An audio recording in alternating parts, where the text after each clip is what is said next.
Hi mga siswars! For today's video, magluluto si Eunice ng ulam namin.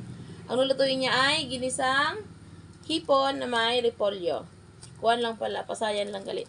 First, painitin muna natin ating kawali. Sunod, Lalagyan ng mantika.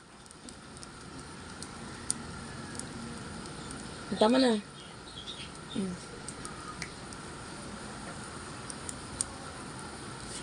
Igisa ang sibuyas, bawang. Pwede naman dyan kahit ano ang mauna. Okay lang yan.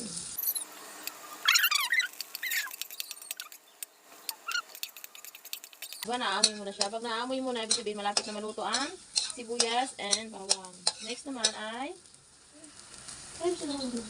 Hipon. pasayan. Hindi, no? Yung hipon yan. O, tignan mo natin. Kamisa. Ay na magic.